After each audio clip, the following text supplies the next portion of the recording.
साथियों नमस्कार, कैसे हैं आप लोग। उम्मीद करते हैं अच्छे होंगे। अभी हम उपस्थित हैं ग्राम टेढ़ा में, पड़ताल हेतु आए थे। आज पड़ताल का 62वां दिन है, खरीफ की पड़ताल का।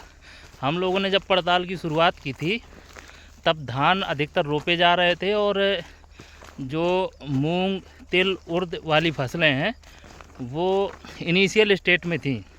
अब तो तिल, मूंग वगैरह तो कट करके किसानों के घर जा चुकी हैं और धान वगैरह भी पक चुका है और कई पकने की स्टेज में है। कई एक दो जगह धान कटता हुआ भी मिला। उक्त पड़ताल में पर्याप्त मात्रा में विटामिन डी मिली हमें और कई 100 किलोमीटर चले होंगे, क्योंकि औसत निकाला जाए तो 6 किलोमीटर पर डे लगभग हम चले होंगे। तो 62 दिन पड़ताल किए तो उस हिसाब से तो आप और साथ में हमारे टेढ़ा लेखपाल जी हैं। अब आप भी कुछ कहेंगे, कुछ कहना चाहेंगे अशोक भैया? लेखपाल जी। धन्यवाद श्री महेंद्र कुमार जी, लेखपाल इंगोटा जी। आपके सहयोग से आज ये कार्य लगभग अंतिम पड़ाव पर है। बिल्कुल जी जी। और क्योंकि बहुत बड़ा मौजा है, बिना आपके सहयोग से नहीं हो पाता ये। जी जी। और मैं एक चीज़ कहना चाहूँगा, बहुत से जैसे बच्चे होते हैं, शादी हो जाती है, अपने पिता से अलग हो जाते हैं, तो अगर हो सके तो ऐसा करिए, हम लोग देखिए लेखपाल हैं, पब्लिक की नौकरी, बहुत लोग आते हैं। बिल्कुल बिल्कुल। प्रयास ये करिए कि जब तक माँ बाप जीवित हैं जी, तब तक कम से कम माँ बाप के जीवित रहते अलग ना हो भाई।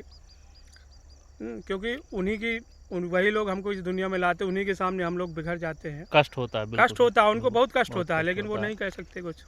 तो कम से कम जब तक वो जीवित है तब तक आप बने रहो, उसके बाद तो दुनिया को अलग होना, बिल्कुल अलग होना। भाई, एक पेड़ के रहते हुए अगर उसकी शाखाएं टूटती हैं तो कष्ट तो होता ही है, इसमें कोई दो राय वाली बात नहीं।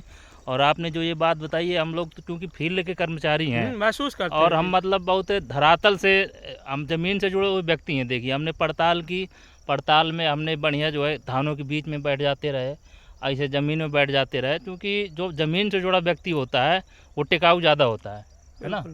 तो ये बात भैया की सही है कि ज़्यादातर जो हमारे किसान भाई आते हैं या बुजुर्ग माँ बाप आते हैं तो यही रहता है कि आपस में लड़का नहीं सुनता है। हमें तो, मैं अपनी खुद की बात बता रहा हूँ, मैं 8.5 साल की नौकरी में मुझे फील्ड में ऐसा एक व्यक्ति नहीं मिला जिसने कहा हो कि नहीं बाबूजी मैं अपने बच्चों से बहुत खुश हूँ, बहू से बहुत खुश हूँ।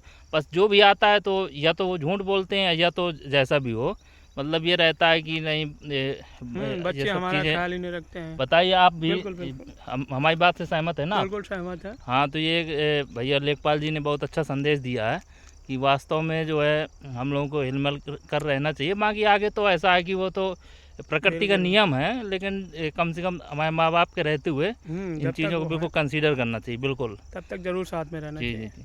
चलिए ठीक है, चलिए बहुत बहुत धन्यवाद। आज से शायद इस क्षेत्र का वीडियो न बन पाए, क्योंकि आज ग्राम पंचायत टेढ़ा से विदाई लेने का समय है, क्योंकि बस हमारे 2-3 घाटे बचे हैं और बिल्कुल जहाँ हम खड़े हैं बस यहीं से ख़त्म हो जाएंगे। लगभग गांव से अभी हम 5 किलोमीटर दूरी पर खड़े हैं। हाँ, और आज हमने मात्र हमारे 15 घाटे बचे थे, लेकिन 15 घाटों के लिए भी हमें कितने किलोमीटर चलना पड़ा होगा? अभी 10 किलोमीटर के आसपास 10 किलोमीटर चल चुके हैं और कम से कम 3 से 4 किलोमीटर हमें बाइक के पास जाना पड़ेगा, तब हम जो है आज की पड़ताल हमारी पूरी हो पाएगी।